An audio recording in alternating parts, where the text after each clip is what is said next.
Hello, BookTube. Well, I come to you from a windy, dark, cold, rainy Boston. We're in the middle of a nor'easter here on the eastern seacoast of the United States.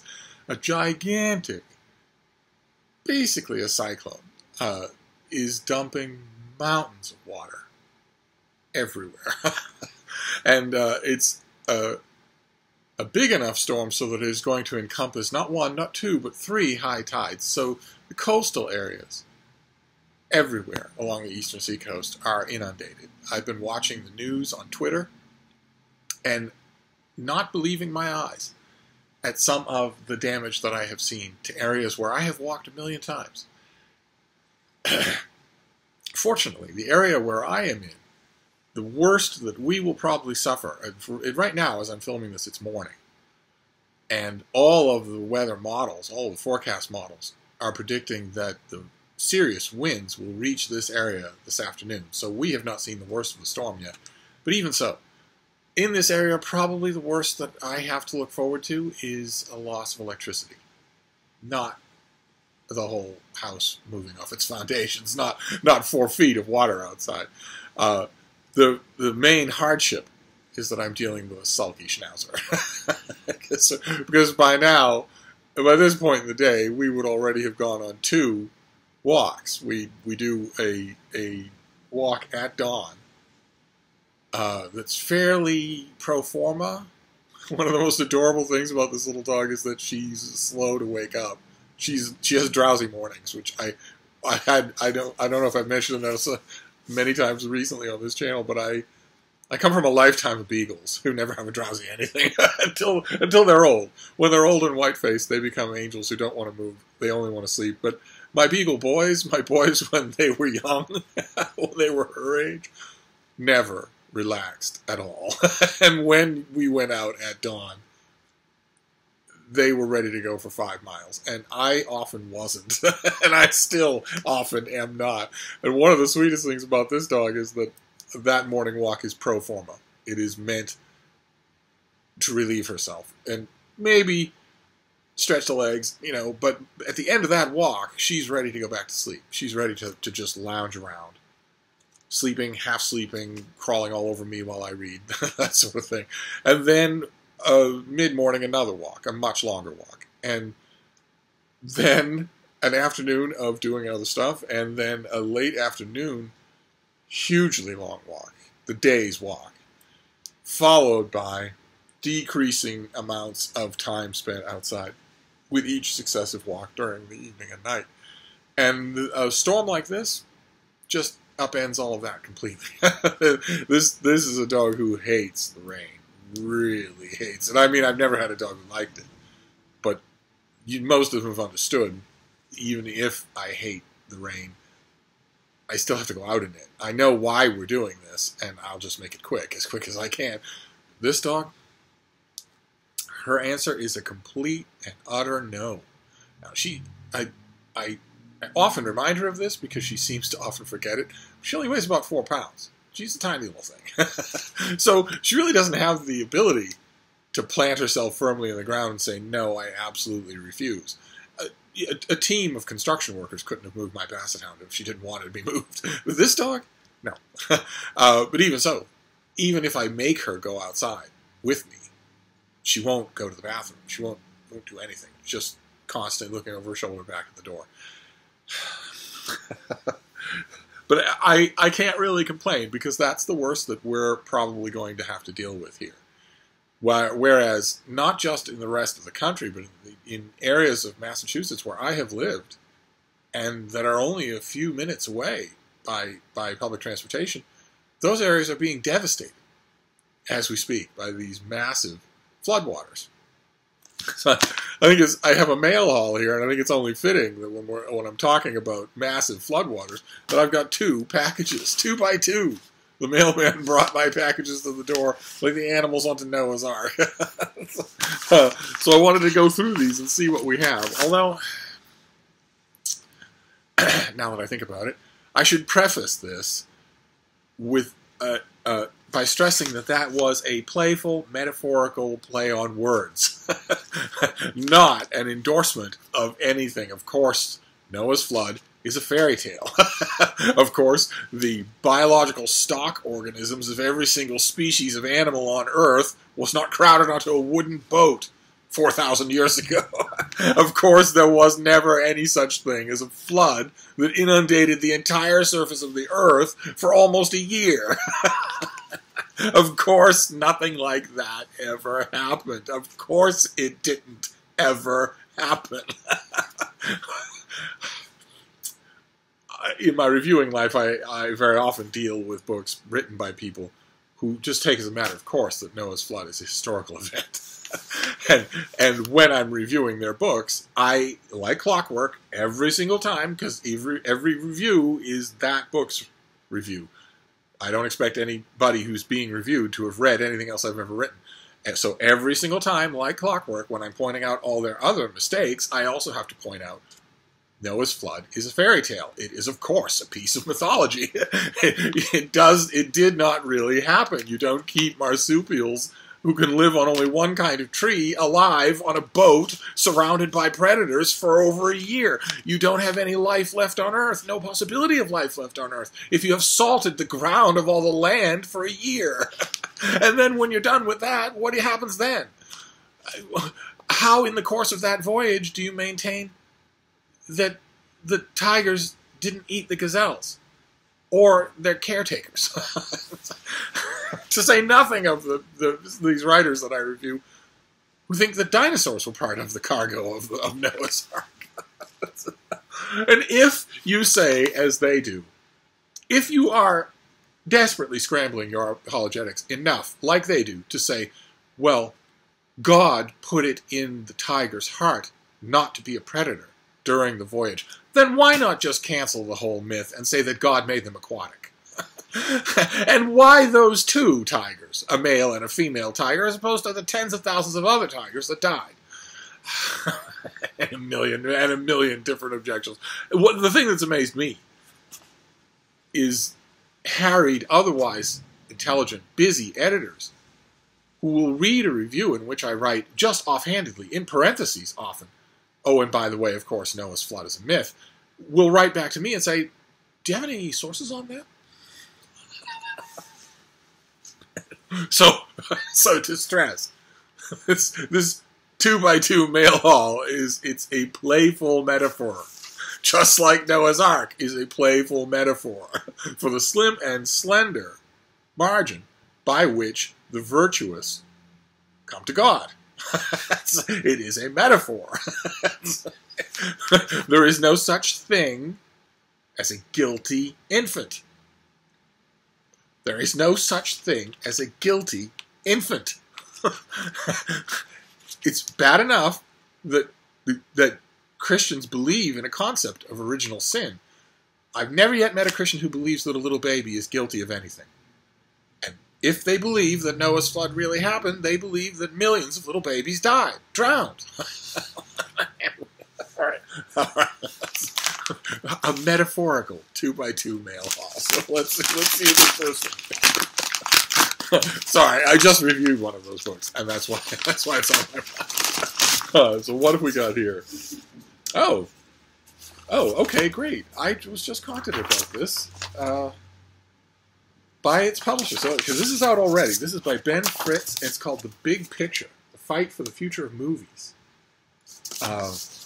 And Ben Fritz, I had a feeling. See, I got an advance copy, so I had a feeling. He's a baby. He's much younger than I am. He is reported for the Wall Street Journal. He is reported for the Wall Street Journal, covering the entertainment industry. He's also covered Hollywood for the LA Times and Variety, and is the co-author of the best-selling All the President's Spin. He's the graduate of Swarthmore College and lives in LA. So what is this? What is this? In the past decade, Hollywood has endured a cataclysm on par with the end of silent film and the demise of the studio system. Stars and directors have seen their power dwindle, while writers and producers lift their best techniques from TV, comic books, and the toy biz. And books. And books. Look at all of the highest grossing movies. Look at all the highest grossing movies in the last 5-6 years. And then look at how many of them were based on books. It's it's a large percentage. I don't think the author would think that was a good thing, though. I have a feeling that he's about to lower the hammer here. The future of Hollywood is being written by powerful corporate brands like Marvel, Amazon, Netflix, and Lego, as well as censors in China. He's leaving out Philip Morris and other big tobacco companies and big pharma companies. The big tobacco companies pour hundreds of millions of dollars into Hollywood because they know it's their best billboard. They know it's the best possible way to make their lethal product look cool to a young audience. So the primary example still being, I mean, you've got there was a movie just recently in which Tom Hardy, an admittedly talented actor, plays gangster twins, and I watched a screener of it without knowing anything about it at all, and I watched it with somebody else. And I, after 5 minutes, knew exactly what was going on in the movie. I knew exactly who had bought and paid for everything in it. But I stayed silent because I didn't want to be tedious. And after about half an hour, no more than half an hour, the person I was watching with said, God, everybody in this movie is smoking all the time. All the time. I mean, it's not to punctuate a mood. It's happening constantly. To which I say, yes. Although the biggest example of all is one of the biggest movies of all time, and that's Titanic, where the messaging is so subtle and yet so persuasive that you almost don't even notice it's happening. You almost don't even notice in Titanic what is the symbol of thought when our young hero is stretched out under the stars on the Titanic at night, having presumably deep thoughts. What's he doing? And when our young heroine wants to signal not only her independence, but her bravery, what does she do? Give you a hint. It's the same thing that both of them are doing. And it's not there by chance. It's there because a check was written. An enormous check. Anyway, I should probably get back to letting... What's his name again? Ben Fritz. I should probably get back to letting him have his say, shouldn't I? We'll start our second paragraph now. God help us, how do you people put up with me? Ben Fritz chronicles this dramatic shakeup with unmatched skill, bringing equal fluency to both the financial and entertainment aspect of Hollywood. He offers an unprecedented view from deep inside a major studio of how the previous model, long a creative and commercial success, lost its way. And he looks ahead through interviews with dozens of key players at Disney, Marvel, Netflix, Amazon, IMAX, and others to discover how they have reinvented the business.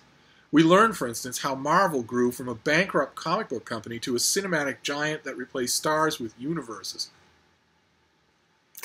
Okay, not exactly sure that's true. Plenty of actors would have done, plenty of stars would not have made Iron Man a hit.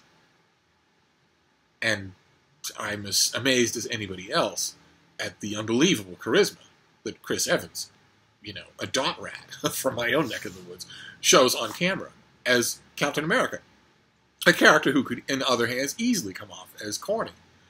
And what about Chris Hemsworth as Thor? And if you don't think that stars, if you think the universe is everything and stars don't matter, well, how many failed Hulks were there before we got one that was absolutely great? Before we got an actor who made it clear to his director and his writers through his actions rather than his temper tantrums that the key to the Hulk is Bruce Banner, not the Hulk. So, I don't know about that. I don't think Marvel has replaced stars with universes, but they have. Well, anyway, and how Disney successfully remade itself in Apple's image. But despite the destruction of the studio's traditional playbook, Fritz argues that these seismic shifts signal the dawn of a new heyday for film. The big picture shows the first glimmers of this new golden age through the eyes of the creative mavericks who are defining what our movies will look like in the new era. That sounds very good. That sounds very good. Okay, I'm very curious about this, but I also want... I want someone much more fluent in movies, much more passionate about the movie industry than I am, to review this for Open Letters Review. And I think I know who that person is. Anyway, let's move on. We'll do our next book. For those of you in the cheap seats who aren't keeping track, that's 15 minutes on one book. So we'll try and make the second one quicker.